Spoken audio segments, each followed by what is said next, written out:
শিশু বিষয়ক উপদেষ্টা আছে তাদের ঘুম ভাঙছে না।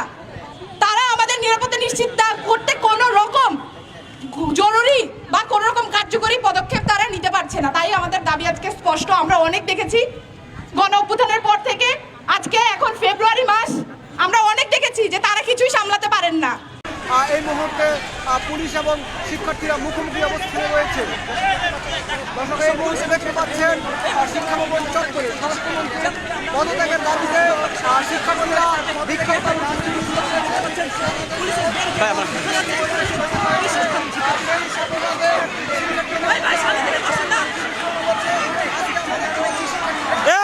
এটা আসলে high time, this is high time. তা না হলে এই আওয়ামী লীগকে যেভাবে টেনে হিচড়ে আমরা নামাইছে বলে থেকে আপনাদেরকেও নামাতে আমাদের খুব বেশি সময় লাগবে না। পরিবারের কোনো নারী সদস্য ধর্ষণের শিকার হয়, ওনার কন্যারা যদি ধর্ষণের শিকার হয়, ওনারা কি আমরা প্রতিবাদ করতে গেলে স্বরাষ্ট্র উপদেষ্টার কাছে যাইতে চাইলে জবাবদিহিতা নিয়ে তারা কি এভাবে আমাদেরকে বাধা দিবেন কিনা? এই যে নারী পুলিশরা আছেন, তারা আমাদের দেশের নারীদের নিরাপত্তা, সর্বশেষে এই সকল রাষ্ট্রের যে সকল নিরাপত্তা কাঠামো আছে, কেউই নারীদের নিরাপত্তা নিশ্চিত করতে পারে নাই। আমরা দেখতে পাচ্ছি যে তারা নির্লজ্জ। স্বরাষ্ট্র উপদেষ্টা গতকাল রাত 3টায় প্রেস ব্রিফিং করেছেন, করে আগের মতো আগের উপদেষ্টারা মন্ত্রীরা যেরকম ভাবে কথা বলতেন তিনি একই রকম ভাবে কথা বলে যাচ্ছেন। আমি বলতে চাই যে 24-এর গণ অভ্যুত্থানের সময় শিক্ষার্থী, ছাত্র, জনতা সকলের গ্যালন গ্যালন রক্তের বিনিময়, রক্তের উপর দিয়ে এই ইন্টারিম গভর্নমেন্ট ক্ষমতায় এসেছে, তাদেরকে জনগণ নির্বাচিত করেছে। সেই জায়গায় আমরা দেখতে পাচ্ছি যে এই স্বরাষ্ট্র উপদেষ্টা এবং নারী ও শিশু বিষয়ক উপদেষ্টা শারমিন মুর্শিদের কথাও আমি বলতে চাই, তারা জনগণের সাথে প্রতারণা করছেন। তারা প্রতারক, তারা জনগণের টাকায় সেখানে এই সকল জায়গায় পদে আসীন আছেন, কিন্তু তারা জনগণের নিরাপত্তা নিশ্চিত করছেন না। এই পর্যন্ত নারী বিষয়ক একটা বক্তব্য আমরা শারমিন মুর্শিদের কাছ থেকে পাইনি, স্বরাষ্ট্র উপদেষ্টার কাছ থেকে আমরা পাইনি।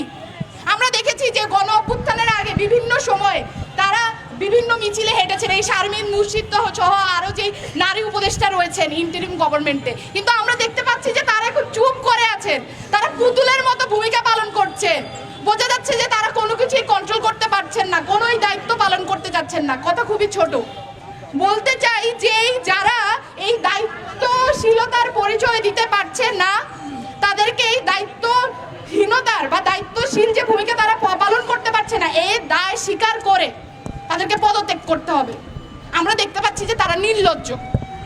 স্বরাষ্ট্র উপদেষ্টা গতকাল রাত 3টায় প্রেস ব্রিফিং করেছেন, করে আগের মতো আগের উপদেষ্টারা মন্ত্রীরা যেরকম ভাবে কথা বলতেন তিনি একই রকম ভাবে কথা বলে যাচ্ছেন। সেই জায়গা থেকে আমরা বলতে চাই যে এই যে তারা মবের দাবিদাবি করেন, আমরা দেখি যে যখন মব নামে তারা চুপ থাকেন, কিন্তু আমরা যখন যৌক্তিক দাবি নিয়ে রাস্তায় নামি তারা আমাদেরকে পেটান, তারা আমাদের উপরে জল কামান দাগান, তারা আমাদের উপরে গুলি ছোড়েন। আজকেও এখানে আমাদের শিক্ষার্থীরা আহত হয়েছে, এই যে আমার পাশে আদ্রিতা, তাকেও আহত করা হয়েছে আজকে পুলিশের। এই যে আপনারা রক্তের দাগ দেখতে পাবেন। এই সকল আমরা জুলাই গণ অভ্যুত্থানে রক্ত দিয়েছি আমাদের নিরাপত্তার দাবি চেয়ে, আজকেও রক্ত দেওয়ার জন্য। তাহলে এই ইন্টারিম গভর্নমেন্ট কি করে? আলোচনা খুব স্পষ্ট। আমরা আমাদের 9 দফা দাবি পেশ করেছি। এই 9 দফা দাবি পূরণ না হওয়া পর্যন্ত আমরা আমাদের যেই কর্মসূচি সেটা আমরা চালিয়ে যাব। এবং আপনারা ভাববেন না যে এটা কোনো ছেলে খেলা। এই যে 50% নারীরা বাংলাদেশের, আপনারা ওইদিকে যারা আছেন আপনারা 50% বাংলাদেশের, এটা কোনো ব্যক্তিগত বা কারো কোনো সুবিধার বিষয় না।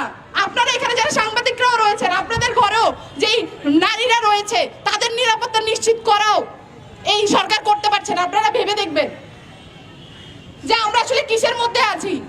প্রতিনিয়ত আমাদেরকে নানান রকম সংগ্রামের মধ্যে দিয়ে যেতে হচ্ছে।